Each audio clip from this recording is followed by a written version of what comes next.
지하철 공사가 여러분 채권을 그 공사채를 9,300억을 발행해서 성과급으로 1,470억을 생쇼를 했다는 얘기를 했어요. 제가 1,420억이군요. 2021년에 1,420억, 2020년에 성과급 1,760억. 빚이 적자가 1조 단위가 나고 회사채를 조 단위로 빚을 1조 단위로 지는 회사가 성과급을 이만큼을 지급을 했다. 빚을 져서. 자, 이들이 여러분 돈 나올 구석이요. 영업 매출이 아니라 회사채예요. 공사채입니다. 정확히 말하면 공사채죠. 자, 한전이라든지 지하철 공사라든지 이런 데서 채권을 이렇게 발행을 해내면 여러분 우리가 빚을 왜 집니까? 빚을 지는 건 여러분 삶의 위기가 왔을 때 그 위기를 극복하기 위해서 또는 새로운 사업을 기회를 잡기 위해서 빚을 집니다. 그렇죠? 이 기회를 잡아서 내가 사업을 확장하면 이자 내고 뭐 하는 것보다 이 리스크보다 더 큰 이득을 얻을 수 있기 때문에 빚을 내거나 아니면 있잖아요. 우리가 진짜 쫄리는 위기상 요 위기를 일단 넘어야 우리가 안정적인 또 일이 벌어질 수 있는 삶의 고비, 회사의 고비를 넘기기 위해서 회사채를 발행을 해요. 그런데 무분별하게 대한민국의 이런 공사들 한전이라든지 지하철 공사라든지 이런 데서 이런 식으로 소모 그렇게 채권 발행해서 직원들 성과급을 주는 이런 채권을 발행을 해버리면 그러면 일반 회사들이 채권 시장에서 경쟁력이 상실되고 밀리게 돼요. 대한민국 채권 시장에 쓸데없는 진짜 영양가 없는 대한민국을 더 발전시키거나 한 고비를 넘기고자 하려고 하는 그런 게 아니라 그냥 이런 식으로 한전이나 이렇게 빼버리면 진짜 필요한 사람들이 돈가뭄에 위기를 넘겨야 되는 사람들이 돈가뭄에 시달리게 된다고요. 지금 그게 대한민국 채권 시장에서 벌어지는 일이고 지금요 여러분 우리나라 그렇잖아도 기계산업이 무너지고 있는 와중에 중국하고의 경쟁. 그런데 지금 중국이 여러분 그 수출 규제라든지 이런 걸 당하기 때문에 우리나라 기계 산업에 다시 살아날 수 있는 그런 가능성 이런 게 열리고 있는데 창원 경제에 직격탄이 떨어졌습니다. 자, 29일 어제요. 창원 중견기업 동원건설 산업이 최종 부도가 되었다. 1차, 2차 22억 원 어음 결제를 못해서 최종 부동 처리됐다. 제가 여러분 제 방송 보신 분들 중에서는 기억하시겠지만 지방 중견건설사들 무너지기 시작하면 큰일이다.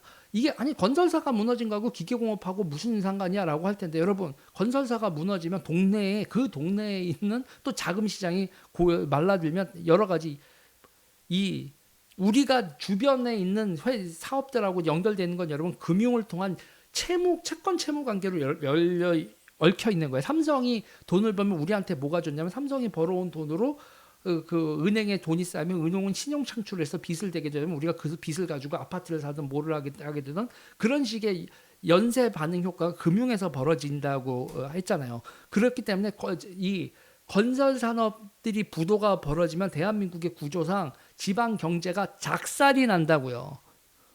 그리고 이런 데들 중견기업에서 제가 이거 뭐 뉴딜이 되시게 됐던 그래서 단가 후려치지 말아라. 지방의 토목공사는 제가 토건족을 되게 싫어하는 건 여러분들도 아실 거예요. 그렇지만 지금 상황은 나라에서 발주하거나 지방 정부에서 발주하는 토목공사 같은 거 이 원가가 되게 올라간 상태이니 후려치지 말고 그리고 이 회사들 망하지 않게 관리해야 된다라고 말한 걸 꽤 오래전에 얘기했었던 걸 여러분들 기억을 하실 겁니다.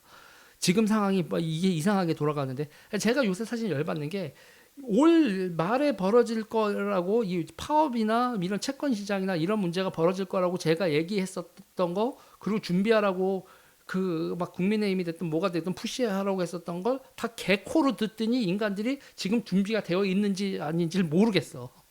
정말 대한민국 엘리트들 정말 공부 많이 하고 훌륭한 정치인들이 어느 정도 기본기는 하겠지라고 했었던 나의 믿음이 아주 바닥을 치고 있거든요. 요새 이 인간들 뭐야? 정치하는 인간들. 자 일단은 창원에서 동원건설 산업 이렇게 부도가 되네. 여러분 부도가 생기면요 여러분 가장 기본적으로 금융에 문제가 생기잖아요. 뭐가 여러분 문제가 생겨요?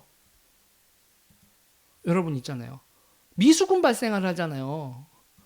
이게 여러분 이렇게 있잖아요. 부도가 하나 나면 제가 진짜 이게 저도 서민들한테 사실 상당히 그리고 이제 대한민국 국민들한테 죄송한 얘기지만 정치 평론하는 입장에서는 금융 안정성을 생각할 수밖에 없어요. 금융이 무너지면 연쇄 반응이 생기니까 이게 정치의 영역은 금융 안정성을 생각할 수밖에 없는데 사실은 미수금 받는 분들 진짜 박살 나는 거란 말이에요. 그럼 그분들한테 어떻게 해야 돼요?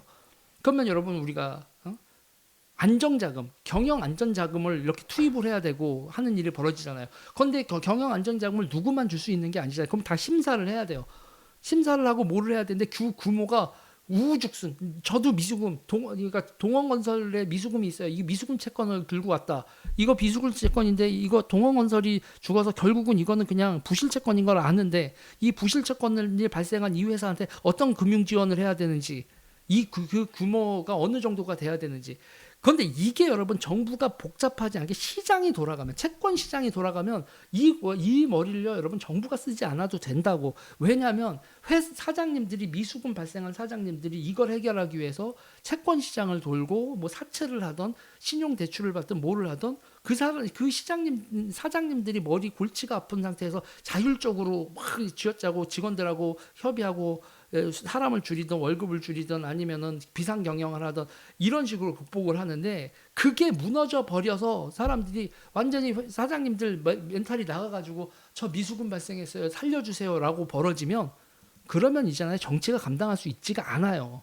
그래서 채권 시장을 정말 잘 관리를 했어야 되는 겁니다. 그래서 제가 레고 사태 때도 막 뭐라고 했고 그랬는데 그 레고 사태에서 보니까는 뭐야 이거 지금 김진태가 탐맞은 성격이 있네. 뭐 그래서 BNK가 주채무 이렇게 세팅을 하고 니네 뭐야 한국 정치 자체를 니네의 정파적인 생존을 위해서 한국 정치를 흔드는 거야 좌파? 깡패 새끼들 자금하고 기타 등등이 지금 금융에 들어온 인간들 뭐 주사파들 정치 세력들 지금 당신들 살기 위해서 지금 이 장난을 치는 거야. 제가 그런 의심까지 하고 있는 거잖아요.